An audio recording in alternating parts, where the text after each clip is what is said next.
Ek vertrou dat hierdie Paasseisoen vir jou so 'n nuwe herontdekking gaan wees van God se passie vir jou, die prys wat Jesus vir jou betaal het, dat jy nie anders sal kan as om te bly hierdie refrein sing van Here, U is alles wat ek het werd. Kan niks terughou nie. U is meer as wat ek eintlik kan gee. Kinders, julle gaan ons help met 'n hele kunsprojek, so julle kry gou daar agter by Andrei julle kunspakkies. Kyk asseblief dat julle ouers oplet en dat hulle nie nou vir julle sit en dophou en afskryf en help nie. So hulle moet hulle bemoei by my terwyl julle lekker gaan deelneem en na die tyd wil ons graag julle kunswerke sien. So sterkte met daai projek.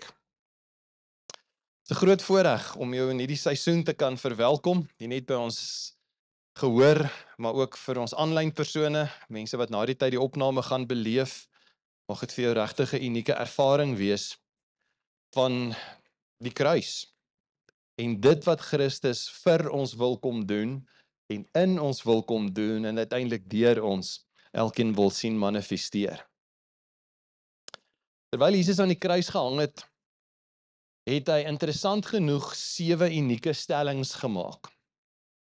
En ek neem aan dis waarskynlik die laaste, of die belangrikste laaste woorde voor iemand se dood. Vanoggend kyk ons na een van hulle. Die gedeelte waarby ons stil staan is Lukas 23. Net eers vir konteks die eerste 2 verse en dan ons hoofvers waarby ons nou nog gaan stil staan, vers 34. Die Bybel vertel vir ons, skets vir ons die prentjie. Daar's ook 2 ander, albei misdadigers. Dit was eintlik maar die lot gewees van mense wat gruwelike goed aangevang het. Misdadigers is weggelei om saam met Jesus tereggestel te word. Toe hulle by die plek kom wat Golgotha in daai taal of in ons taal Kobbeen genoem word, het hulle hom daar saam met die misdadigers gekruisig, die een aan sy regter, die ander aan sy linkerkant. Nou dink net vir 'n oomblik aan hierdie prentjie, is in 2 versies opgesom en van die ander evangelies skets die detail daar rondom, maar hier's die einste Jesus wat bonatuurlik deur die Heilige Gees verwek is, uit 'n maagd gebore is, met ander woorde sonder 'n sondige natuur, en tydens sy aardse lewe leef hy hierdie perfekte, foutlose, sondelose lewe. En hy doen dit met 'n liefde vir die stukkende mense wat nie op dieselfde vlak as hy funksioneer nie, en hy veroordeel nie, en hy's onvoorwaardelik om hulle die hele tyd nader te trek en hulle te aanvaar en selfs uit te reik na hulle. En sy bonatuurlike andersheid word bevestig deur die feit dat hy ongekende wysheid het, dat hy insig het, dat hy wonders en tekens doen wat vir die mense totaal en al onverklaarbaar is. Selfs in ons dag is dit steeds die bonatuurlike. En sy lering wat hy met mense deel, bring lig en rigting en hoop en lewe. En ten spyte van dit alles, en die feit dat hy die perfekte lewe lei, het hy die klein groep rondom hom in wie hy sy lewe belê en wat hy leer om uiteindelik die vaandel of die aflosstokkies van sy groot missie aan hulle oor te dra sodat hulle daarmee kan verder gaan. En dan kom een van daai binnekringlede en verraai hom. Soveel so dat hy gevange geneem word deur die Romeinse owerhede, deur hulle verhoor word en alhoewel hulle geen enkele aanklag kon kry waarteen hy skuldig is nie, en Pilatus, die goewerneur van daai streek, volgens die Grieks-Romeinse regstelsel die verklaring maak om te sê, hy vind geen fout met hierdie man nie. Romeinse dokumente, net so terloops, buite Bybelse dokumente het dit genotuleer. Maar tog neem Joodse godsdienstige leiers hom. En hulle beskuldig hom en hulle verhoor hom eensaidig en hulle veroordeel hom en gee hom oor aan dronk Romeinse soldate om hom te martel en tereg te stel. Die het sy klere uitgetrek, hom gegeesel binne die wet van daai tyd, net 39 houe, met 'n gesel, 'n gedokterde sweep wat puntjies skerp voorwaarde, staal of yster of stukkies been ingehaat het. En die doel daarvan om die slagoffer se rug oop te kloof, stukkies vleis uit te ruk, soveel so dat die organe dikwels sigbaar was. En dan het hulle met hom gespot oor sy aanspraak dat hy kastig die koning is. Doringtakke gevat, het in 'n kroon gevleg en dit op sy reeds geslaane gesig ingedruk sodat hy nog meer bebloed was. Hulle het 'n stok soos 'n scepter in sy hand geplaas en met hom voor hom gebuig as hierdie kamptige koning. En wanneer hy nie kon raai wie vir hom met hom gepraat het nie, volgens hulle het hulle hom oor die kop geslaan, het hom geblinddoek. Romeinse soldate met hulle groot seelringe hom in die gesig geslaan en hom uitgedaag om te profeteer wie het hom geslaan. En as gevolg van sy stilswye het hulle in reaksie op hom gespoeg. Bykans 700 jaar van tevore het Jesaja reeds geprofeteer dat hy so mishandel sou word dat hy 'n onmiskenbare bloederige papery sou wees. Terwyl Jesus op hierdie stadium waarskynlik moes veg om net sy bewussyn nie te verloor nie, dwing hulle hom om 'n kruis op daai oopgekloofde rug te dra na daai publieke plek van teregstelling en vernedering waar hulle hom uiteindelik op 'n kruis neersmyt, iets soos koevoete deur sy gewrigte en deur sy voete slaan, hom aan die kruis vaspen gevolglik, en dan die kruis regop trek en hom in 'n gat laat val en dit stewig anker. Die onskuldige, foutlose, sondelose seun van God, hangende tussen hemel en aarde, en dit alles sonder dat hy 'n enkele woord uiter. Geen negatiewe woord nie. Was dit ek of jy? Het ons geskree van die pyn, waarskynlik op 'n punt gekom waar ons die soldate sou vloek, hulle vertel wat op hulle wag, na God geroep vir verligting en uitkoms, gepleit by God dat hy hulle sou bykom. Hy is immers die God van bliksem en weerlig. Maar dan, deur dit alles bly hy doodstil tot op hierdie punt. En vir die eerste keer beweeg sy lippe. En die eerste van sy 7 stellings wat hy maak, die eerste van sy laaste woorde, vers 34, toe sê Jesus, Vader, vergeef hulle, want hulle weet nie wat hulle doen nie. Kan ek jou net weer nooi om te kom herontdek met wie ons hier te doen het? Kom herontdek vir Jesus. Vers 34 begin met die woordjie toe. Op daai punt, na daai marteling en foltering, op daai punt, dis die uitspraak wat hy maak. Toe sê Jesus, Vader, vergeef hulle. Hulle weet nie wat hulle doen nie. Sal jy met my saamstem? Vir enige mens, ongeag van jou opvoeding en jou agtergrond en jou kultuur, en dis menslik, uit 'n menslike oogpunt is dit onmoontlik om so te reageer terwyl jy gekruisig word. Inteendeel, Josefus, een van die buitebybelse geskrifleiers, hy was 'n, kom ons noem dit 'n joernalis van daai tyd. Een van die opskrifte wat hy gemaak het oor hierdie gebeurtenis in Jerusalem, is dat dit onmoontlik is vir 'n gewone mens om so te reageer. Nommer 1. Herontdek Jesus as radikaal anders. Vers 34 gaan aan om te sê, toe sê Jesus. En wanneer hy hierdie stelling maak om te sê, Vader, vergeef hulle, hulle weet nie wat hulle doen nie, wat hy sê is meer as net toevallige woorde. Inteendeel, dit was deel van 'n groter plan en 'n fenominale Ou-testamentiese profesie. Want jy sien tweedens, herontdek dat Jesus nie net radikaal anders is nie, maar dat Jesus gekom het om 'n unieke storielyn te volvoer en God se beloftes te vervul. Iemand het dit mooi gestel om te sê, Jesus word as ware die uitroepteken na die hele Ou Testament. 700 jaar van tevore, voorspel Jesaja 53 vers 12, sê dat hy hom in die dood oorgegee het, en as 'n misdadiger beskou is, hoekom? En hoor die beloftes en die plan en die missie agter sy belewenis van hierdie hele ordeal, omdat hy die sondes van baie op hom geneem het.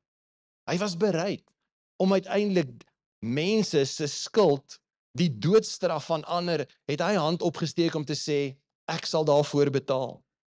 Hy het sy sondes, hy het ons sondes op hom geneem. Een van die ouens wat ek hierdie week raak lees, of een van die artikels, maak die volgende stelling, ek weet nie wie dit gesê nie, maar dit lees as volg. He came to pay a debt he did not owe, because we owe a debt we could not pay. En dis hoekom hy gekom het. Maar dan sê Jesus, dan sê Jesaja verder in vers 12, hy sê en hy het vir sy oortreders gebid. Die voorspelling, die belofte wat gemaak is, dat wanneer hy kom, hy op 'n ander manier gaan reageer, en dat hy nie net ons sondes op hom gaan neem nie, maar ook vir die oortreders gaan bid. Die woordjie vir gebed daar, of bid, beteken eintlik om tussenin te kom staan. Soos tussen die regter en die beskuldigde, as 'n tussenganger of 'n advokaat op te tree. Dis waar ons woordjie 'n tussenstaaner of 'n voorspraak vandaan kom, en daarmee saam in ons gebedskringe praat ons baie keer van iemand wat intersessie kom doen, om tussenin te staan, namens iemand anders. En in hierdie gemartelde toestand, is Jesus bereid om tussen hierdie mense wat hom aan 'n kruis vasspyker, en 'n heilige God tussenin te kom staan, en te sê, ek sal hierdie belofte vervul. Ek sal hierdie belofte vervul om hulle sonde op my te neem, en ek sal die een wees wat as advokaat vir hulle optree. Ontdek derdens, Jesus 'n andersheid, want hy modelleer kontak met sy Vader. Hy modelleer die feit dat ek kan nie bestaan, en ek wil nie bestaan, en ek gaan nie bestaan sonder om die heeltyd, ook wanneer ek deur hierdie dal van doodskade weer gaan, steeds die hand vas te hou van my Vader. En hy praat dadelik en eerste met sy Vader. Sy Vader is nie sy laaste uitweg nie, sy Vader is sy eerste heenkome, eerste kontak. Kan ek jou herinner aan Jesus reg aan die begin van sy bediening, leer hy ons en modelleer hy vir ons, hy sê, dis hoe julle moet leef, dis hoe julle kontak moet lyk. Matteus 6 vers 9, so moet julle gesprekke met God lyk, en dit begin met die woorde, intiem, nabyheid, ons Vader. Nou aan die einde van sy publieke bediening, bid hy weer eens, eerste heenkome, kontak met sy Vader. Vers 34 sê, toe sê Jesus, Vader. Die eerste een met wie hy praat, die eerste een aan wie hy sy toevlug vat is, Vader, vergeef hulle, want hulle weet nie wat hulle doen nie. En waaroor praat hy met sy Vader? Hy kom staan in vir diegene wat die minste 'n kans staan om genade te moet ontvang. Jesus bid vir diegene wat geag word die verste van God te wees. Wil hulle timmer immers God se seun aan 'n kruis vas. Sommige net terloops, daar's mense in jou kontakkring, mense in jou leefwêreld, van wie jy dink, nee wat, hulle sal nooit, hulle is te sleg, hulle is te ver van die Here af. Jesus modelleer vir ons, moet nooit geloof opgee in die slegste en die verstes van God af nie. Moet nooit opgee nie. Moet nooit glo dat iemand nie kan verander, nie vergifnis kan beleef, nie 'n herstelde verhouding uiteindelik kan ontdek met Vader nie. Bly soos Jesus in hierdie kontak, in hierdie passievolle kontak met Vader, en bring hulle na hom. Vierdens, wat bid Jesus wanneer hy vir hierdie mense bid? Allerminst dat hulle gestraf word, kyk weer na vers 34, hy sê, Vader, hier's die fokus, vergeef hulle. Verseker is hulle toerekeningsvatbaar, maar eintlik verstaan hulle nie die groter prentjie nie, hulle weet nie wat hulle doen nie. So herontdek net weer hierdie Jesus wat kom en vierdens genade en vergifnis bring. Want hier sien, Jesus is die grootste kenner en verstaan en kyk na stikkende mense wat die grootste droog maak en die brutaalste dinge aanvang, en hy weet, wat hulle eintlik nodig het, wat hulle grootste behoefte het. Hulle weet nie wat hulle doen nie. Hulle verstaan nie eers, hulle het verlossing nodig nie. En sy passie is, hy het gekom om te soek en te red die wat verlore is. Hy kan nie anders nie, hy doen nie net verlossingsdade nie, hy is die verlosser. Deel van Jesus se DNA, en ons sien dit aan die kruis, is dat hy wil uitbasyn, ek is die verlosser. Vader, vergeef hulle. So dit waarvoor Jesus pleitend instaan, is in wese elke mens se grootste behoefte. En ons grootste behoefte, ons besef dit nie altyd nie, is vergifnis van sonde. Daai skeidsmuur wat opgebou het en voordat ons oë uitgevee het, het ons al in soveel sonde verval en dit het ons geskei van 'n heilige God en die oorspronklike plan wat hy vir ons lewens het.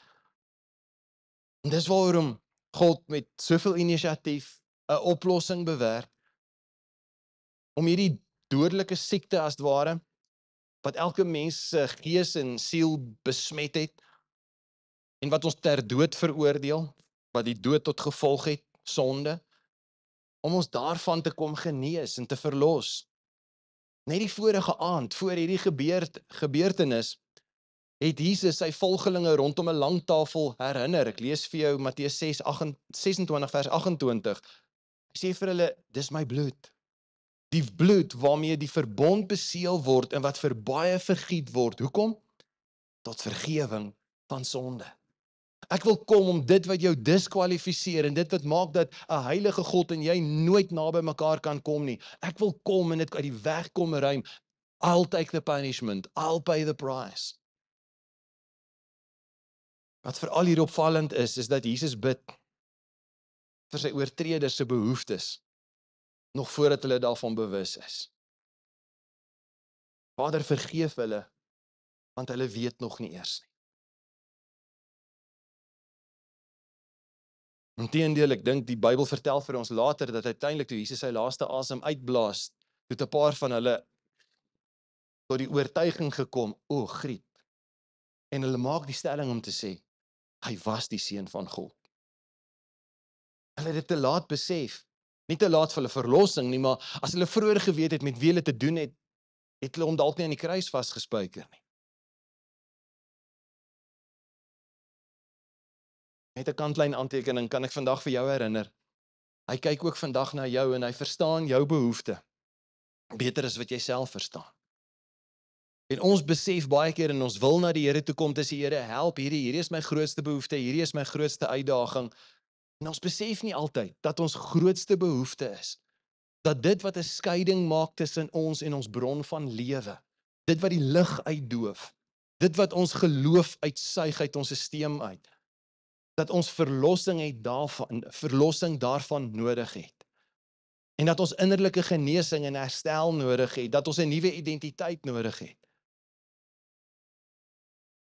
En Jesus wil nie net vir jou verlossing kom doen nie, hy wil vir jou die verlosser kom wees.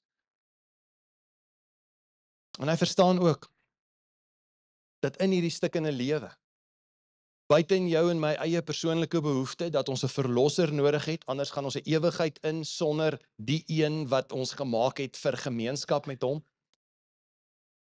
Maar hy wil ook vir ons kom bemagtig, want hy verstaan ook dat in hierdie stukkende lewe gaan jy met mense te doen kry wat jou te nakom, wat jou in die rug steek, wat jou verwerp of verloon of verraai of hoeveel van ons het 'n storie van iemand wat daarop uit was om jou te kruisig?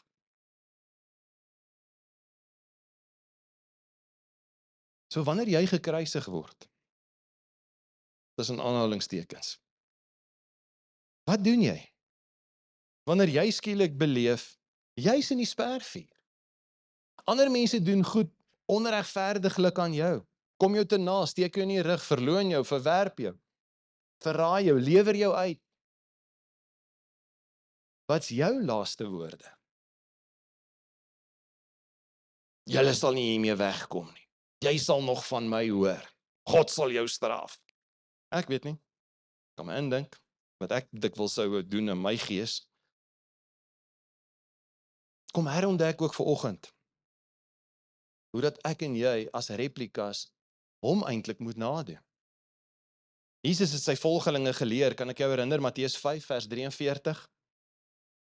Hy sê, julle het gehoor, daar's gesê, jou naaste moet jy lief hê, maar jou vyande laat. Kom Jesus met daai ongemaklike woordjie in vers 44, maar ek sê vir julle moet julle vyande lief hê, en julle moet bid vir die wat julle vervolg.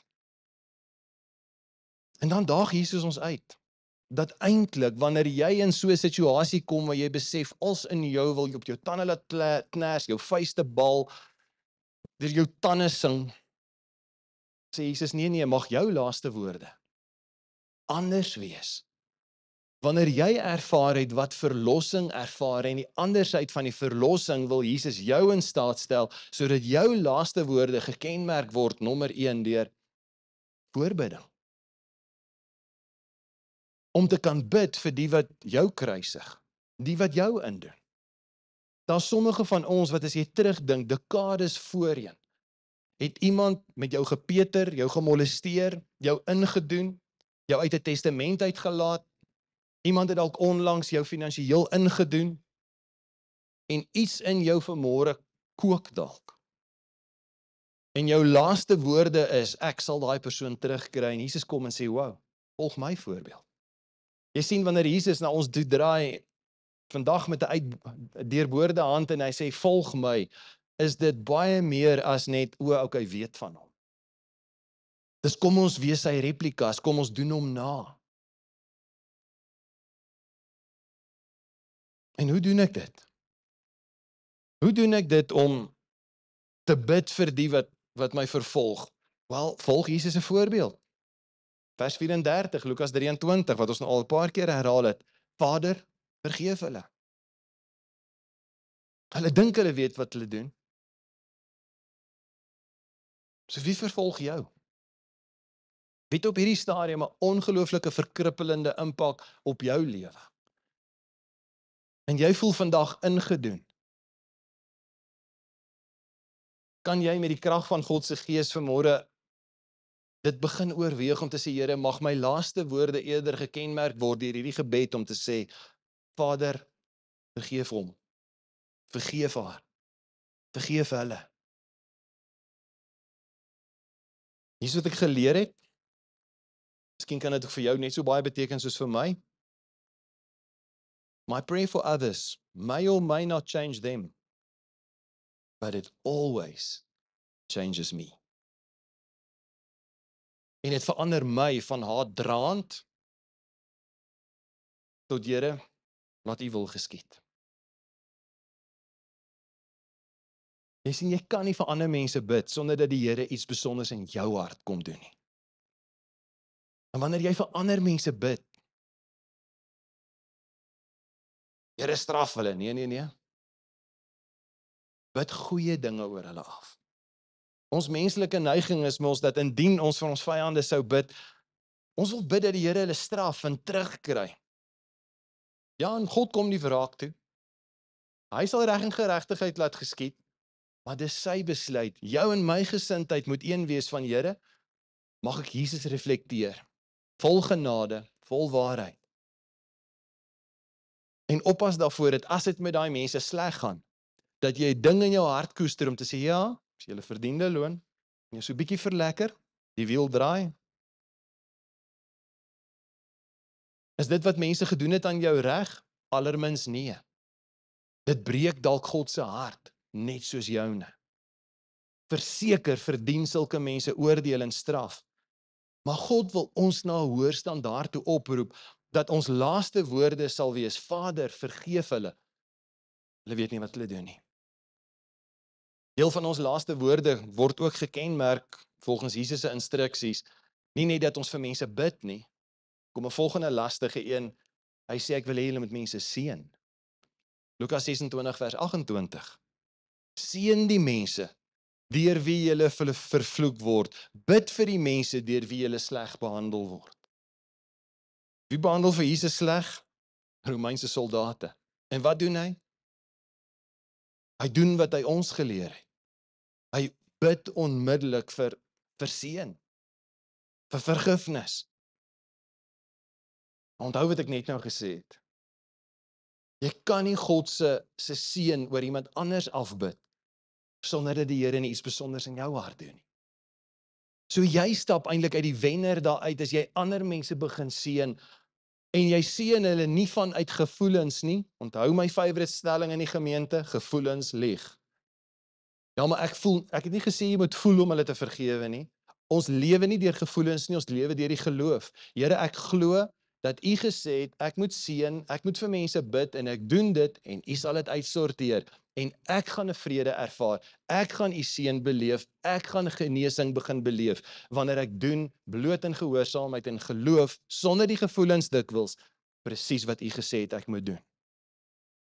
En dan wanneer Jesus bid en sê, Vader, vergeef hulle, en dit sy laaste woorde is, beteken daai vergewe waarvoor hy bid, dit beteken nie, Vader, kyk maar net ander kant toe, Vader, ignoreer dit, maak of dit nie gebeur het nie, vergeet daarvan. Vergewe beteken nie, vergeet nie. Vergewe beteken dat daar uiteindelik genesing en herstel kom. En uiteindelik dat daar iets in die plek van daai wond gaan kom, wat die Bybel in die Ou Testament noem shalom, wholeness, heelheid, vrede. So derdens, deel van die laaste woorde wat uit jou en my hart uit moet kom, is ons bid vir mense, ons seën hulle, en ons wens hulle God se vrede toe. Want hoe meer ek ander seën en vrede oor hulle uitspreek, hoe meer beleef ek daai shalom, daai herstel, daai nuwe balans. Paulus herinner ons later in Romeine 12 vers 17, en hy waarsku, want hy weet, as ons dit gevoelens uit optree, dan gaan ons lelik verkeerd stap. Hy sê, moenie kwaad met kwaad vergeld nie. Wees goedsgesind teenoor alle mense. En as dit moontlik is, want ongelukkig is hierdie 'n twee-party verhouding, as dit moontlik is, maar sover dit van julle afhang, leef in vrede met alle mense. Maak seker, jy kry minstens daai shalom van God, of in Grieks die eirene van God, daai plek van rustigheid en kalmte om te weet, Here, ek het hierdie seer, ek het hierdie uitdaging, ek het hierdie ongeregtigheid by U voete neergesit, U sal dit hanteer. En ek gaan nie vir U voorskryf wat U moet doen nie, laat U wil geskied. Maar aan my kant wil ek kom en sê ek kom staan in die kragveld van U vrede. En U gaan op 'n stadium vir my genesing bring, maar ook uiteindelik die verhouding hopelik kan herstel tussen daai mense en U, en ook tussen my en hulle. Ek het geen beheer oor die persoon wat my skade doen se reaksie nie. Ek het net beheer oor dit waarvoor ek verantwoordelik is, dit wat in my hart aangaan. En die Here roep ons op tot dieselfde laaste woorde, dat ons woorde gekenmerk sal word deur bid vir hulle, spreek vergifnis oor hulle uit, seën hulle, spreek vrede oor hulle uit.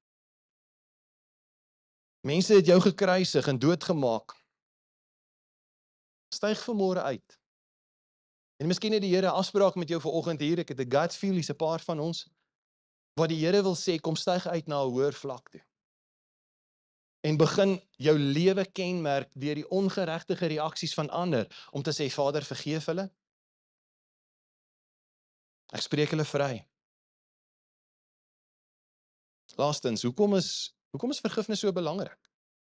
Hoekom is dit so 'n groot issue? Een groot voordeel, en ons het al daarby stil gestaan, is, nommer 1, dit maak my vry.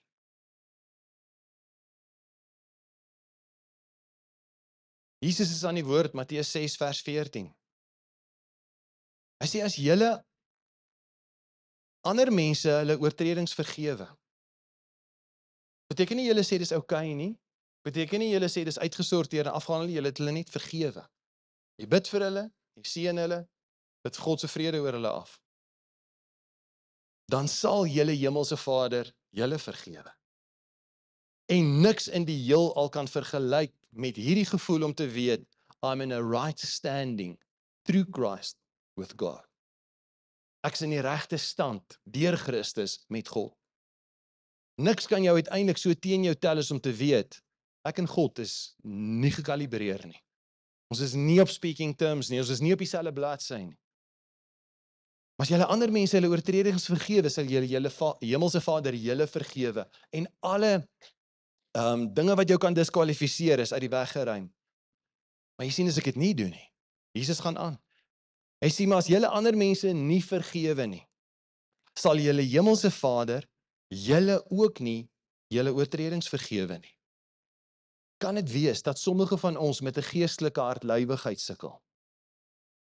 Stel dit dalk nou baie kras. Maar jy ken nie die ongemak van hardlywigheid en die pyn wat dit teweegbring, want jy besef hier's goed wat nie uit my stelsel uit is nie.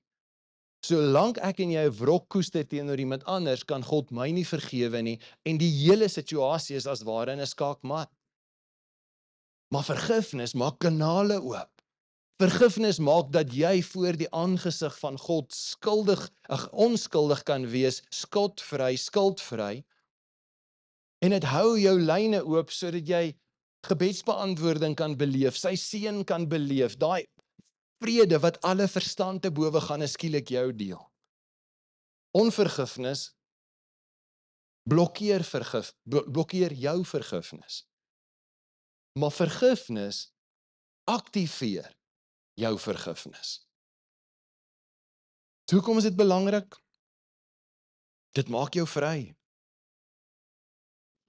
Tweedens, dit maak ons sy volgeling. Want dit beteken ek volg sy voorbeeld. Paulus herinner ons Kolossense 3 vers 13, hy sê, wees geduldig met mekaar, en hier kom hy lastige opdrag weer, mag deel van jou laaste woorde in 'n konfliksituasie wees, vergewe mekaar, as die een iets teen die ander het, en hoe doen ons dit? Soos die Here julle vergewe het, moet julle mekaar ook vergewe. Hoe is dit? Soos die Here ons vergewe het. Hy het ons vergewe, sonder dat ons dit verdien. En kan ek net in jou oor fluister, as jy daai sommetjie gaan maak, hy het jou baie meer vergewe, as wat jy ooit gaan nodig het, om mense te vergewe. As jy sukkel om te vergewe, herinner jou aan daai som. Hoe gemaak? Hoe gemaak as jy net nie die psigiese krag het om te kan vergewe nie?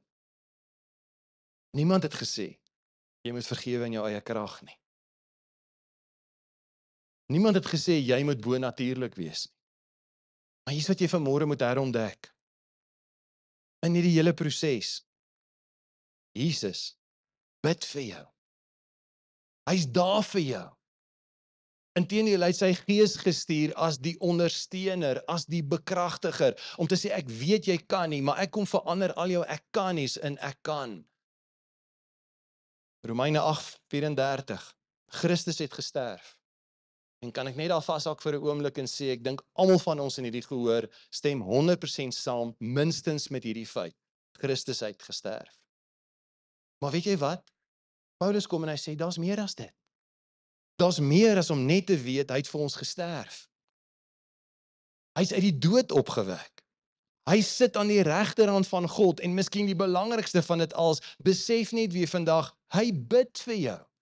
Die sterk term wat hy hier gebruik is, hy pleit vir jou. Vader, ek bid vir daai persoon vanoggend wat so sukkel om 'n broer wat hom ingedoen het met 'n finansiële deal, om hom of haar te kan vryspreek.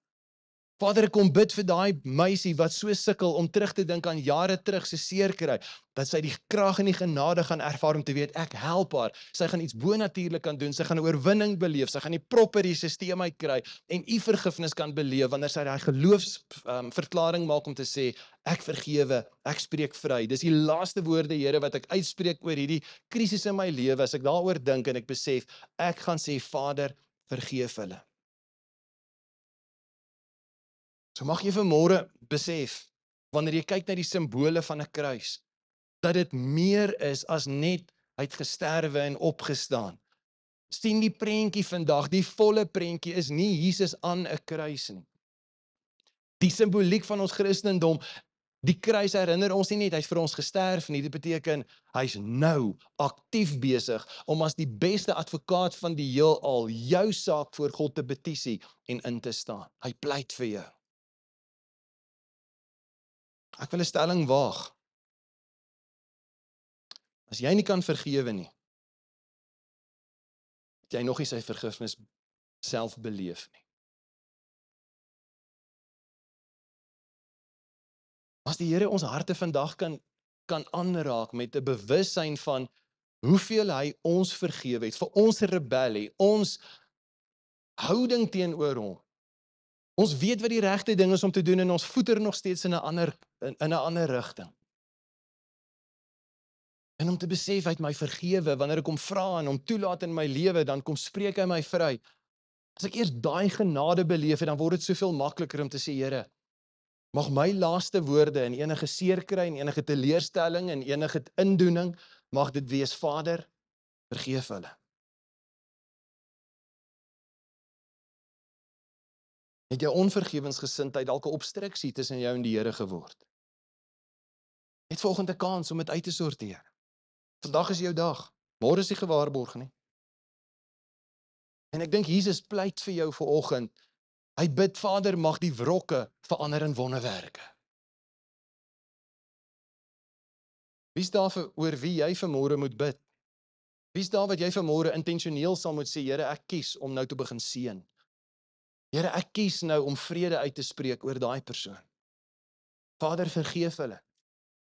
Hulle weet nie wat hulle doen nie. Iets het gebeur tussen jou en 'n lewensmaat. Dis dalk al jare lank jou ex, maar jy het hulle nog steeds nie vergewe nie.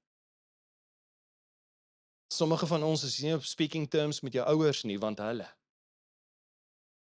Sommige van ons het dalk 'n issue met 'n kind. My eie hart, vra ek hierdie naweek vir die Here, Here, help my in my nikkerige houding. Ek weet nie om dit anders te sê nie. Daai nikkerige houding wat maak, ek weet nou nie, hy loof ek lus, ek gaan nou nie, weet, en jy probeer die heeltyd jouself verdedig van hoekom jou laaste woorde is, ek sal nie. Kan ons laaste woorde verander om te sê, Vader, mag kenmerkend van ons reaksie wees, vergewe hulle. En as dit is dat dit vra dat ek moet verskoning vra, help my daarin. As dit is dat ek bloot net moet sê, Vader, ek vergewe en ek spreek vry, help my daarin. Miskien is daar sommige van ons wat nodig het om te hoor, jy het nodig om 'n familiestrydbuil te begrawe. Ons broers en susters beklei julle al hoe lank oor wat jare terug gebeur het. Hulle beklei dalk oor geld. Word geestelik groot. En kom by die plek waar jy oorwinnend oor hierdie situasie kan raak. Styg uit bo die verlede, maak jou laaste woorde, hierdie uitdaging. Vader, vergeef hulle. Want hulle weet nie wat hulle doen nie. Ek glo dat die Here met baie van ons praat en wil praat en vir ons wil uitdaag tot 'n reaksie. So kan ons saam bid vanoggend.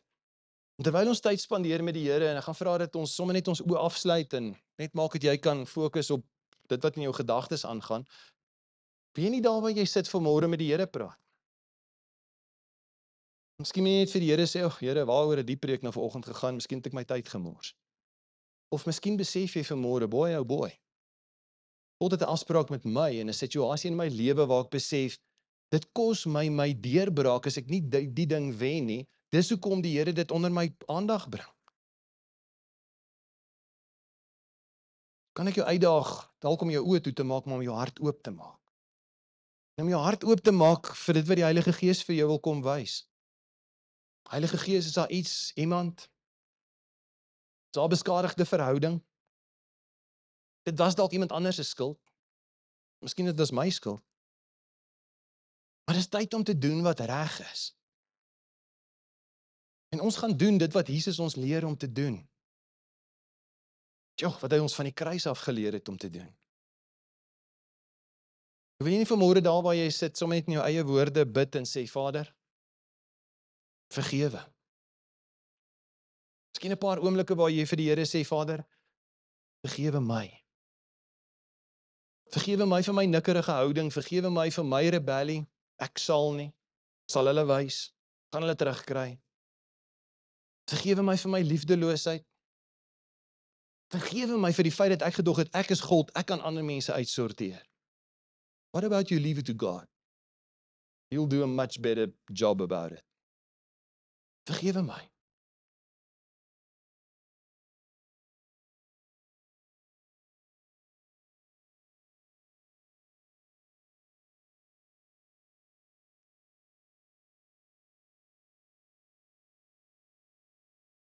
As ons sonde bely, beloof die woord, hy's getrou en regverdig Mag hy jou vanmôre herinner, hy wil jou vergewe. So sê daar waar jy sit, dankie dat U my vergewe.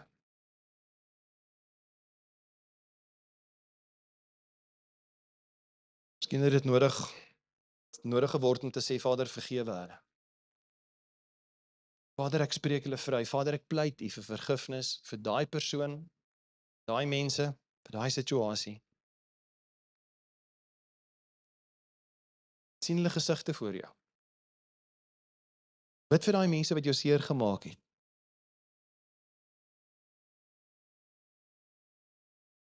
Vader, vergewe hulle. Ek vra U beste oor hulle. Mag U seën oor hulle lewens wees. Mag hulle U goedheid ervaar. Mag hulle U guns beleef. Waar hulle harte op hierdie stadium hard is, dan kom, hy kan dit sag maak. Wanneer jy dit moeilik vind om ander te vergewe, dink net weer hoeveel jy vergewe is. En ek herhaal nou, maar ek vra nie of jy so voel nie. Ek vra of jy vanmôre daai geloofstap kan neem om te sê, Here, die emosies gaan volg. Ek kies vanmôre in gehoorsaamheid. Om te sê ek spreek vry. Here, dankie dat U besig is met 'n wonderwerk in baie van ons se totaal en al psigiese gesondheid. Dankie dat U gekom het om heling te bring, deur U wonde aan die kruis het daar genesing gekom. Dankie dat dit ver dieper strek as net die dop, die lyf waarin ons bly. Dankie dat die stikkend in die hartseer, die issues oor die verlede kan smelt onder die sagte hitte van U liefde. So dankie Jesus dat ek mag vra dat U vanmôre 'n wonderwerk sal doen. 'n Wonderwerk sal doen met verligting. Om te weet U vergewe ons. Veral omdat ons ander vergewe. En wys vir ons, as ons iets moet doen hierna, as daar iets is wat ons moet regmaak. Dankie Heilige Gees dat U daarin spesialiseer om krag te gee. Krag om te doen wat ons nou dink onmoontlik is. Soos ons aanhou bid, uit Jesus se gebed aan die kruis, het jy dalk ontdek, ons grootste behoefte is daai behoefte aan vergifnis. En ek wil hê jy moet vanmôre verstaan, terwyl ons so bidend is, dat jy nooit met God in 'n regte verhouding kan kom deur godsdienstig te wees, deur harder te probeer om goeie werke te doen of om 'n beter mens te wees nie. Dit is onmoontlik om daai kloof wat God tussen ons en God gebring het te oorbrug deur ons goeie pogings. As dit moontlik was, dat Jesus onnodig gesterf. Die Bybel sê die gevolg van ons sonde is dat ons moet en gaan sterwe. Al ek en jy dit kan oorleef, is as iemand anders betaal vir ons doodstraf. So in God se genadesisteem in die Ou Testament was daar die offerstelsel. 'n Onskuldige dier se bloed kon vergifnis bring en betaal vir jou sonde, want sy dood het dan gegeld asof dit joune was, net totdat jy weer sondig. En dan bring Jesus die uitroepteken agter die Ou Testament 'n nuwe stelsel, 'n nuwe verbond, 'n nuwe testament. Wanneer Johannes hom die eerste keer sien, dan sê hy oor Jesus, daar's die lam van God, daar's die een wat die uitkoms gaan voorbetaal, en hy sterf sodat ons kan lewe. So God gee sy seun om ons doodstraf te betaal, en wanneer ons onsself aan Jesus oorgee, beloof hy, sal ons nie verlore gaan nie, maar kan ons vergewe word en vir altyd lewe. Het jy al vir Jesus gevra om jou verlosser te wees? Dat hy die een sal wees wat namens jou voor God vir jou instaan. As jy nog nie het nie, vandag is jou dag. Maak dit jou gebed om vandag te sê, dankie Jesus dat U my wil vergewe. Ek kom aanvaar nie net die vergifnis nie, ek kom aanvaar U as my verlosser.